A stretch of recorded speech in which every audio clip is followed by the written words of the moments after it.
ನಮಸ್ಕಾರ. ಮಾರಿಬಿಟ್ಟ ಮೋದಿ, ಮಾರಿಬಿಟ್ಟ ಚಿಕ್ಕ ಬುಕ್ಕು ರೈಲು ಮಾರಿಬಿಟ್ಟ, Indian airlines ಮಾರಿಬಿಟ್ಟ, BSNL ಮಾರಿಬಿಟ್ಟ, LIC ಮಾರಿಬಿಟ್ಟ.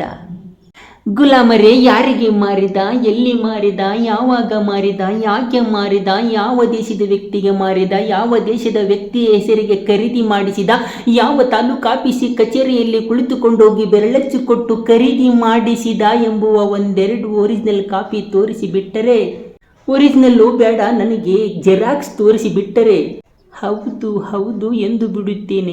ದಿನದ 24 ತಾಸು ಮೋದಿ ಮಂತ್ರ ಹುಡುಕೊಂಡು ಮೋದಿ ಮೇಲೆ ಏನು ನಿಮ್ಮ ಅರುಚಾಟ, ಏನು ನಿಮ್ಮ ಕಿರುಚಾಟ, ಏನು ನಿಮ್ಮ ಪೇಚಾಟ, ಏನು ನಿಮ್ಮ ಗೋಳಾಟ, ಏನು ನಿಮ್ಮ ಗುಳ್ಳಿಯಾಟ. ಈ ಗುಳ್ಳಿ ಆಟಗಳೆಲ್ಲ ನಿಮ್ಮ ಕಚೇರಿಯ 4 ಗೋಡೆಗಳ ಮಧ್ಯೆ ಇದ್ದರೆ ಸಾಲದು, ಅದು ಚೀನಾದ ಮಹಾಗೋಡೆಗೂ ತಲುಪುವ ಹಾಗೆ ನಾನು ಮಾಡಿ ಬಿಡುತ್ತೇನೆ. ಮಾಡಲೇ? ಮೋದಿ ಮಾರಲಿಲ್ಲ, ಅದು ಲಾವಣಿ ಹಾಕಿರುವುದು. ಮಾರುವುದಕ್ಕೂ ಲಾವಣಿ ಹಾಕುವುದಕ್ಕೂ ವ್ಯತ್ಯಾಸ ಗೊತ್ತಿರದ ಮಾನಗೆಟ್ಟ ಮಂದಿಗೆ ನಾನ್ಯಾವುದರಿಂದ ಹೊಡೆಯಬೇಕೆಂಬುದು ನನಗೆ ತಿಳಿಯುತ್ತಿಲ್ಲ, ನನಗೆ ತಿಳಿಯಲೇ ಇಲ್ಲ. ಮಾರಿಲ್ಲ.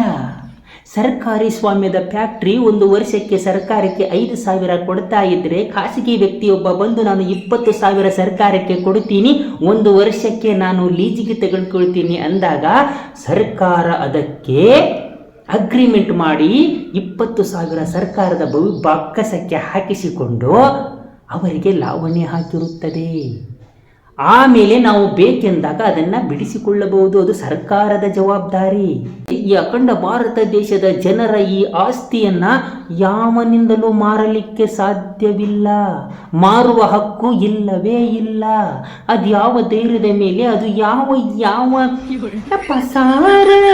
ಬೆಳಗುವೆ ನಾರುತಿಯ ಗುರುವರ ಗುಲಾಮರ್ಗೆ ಬೆಳಗುವೆ ನಾರುತಿಯ.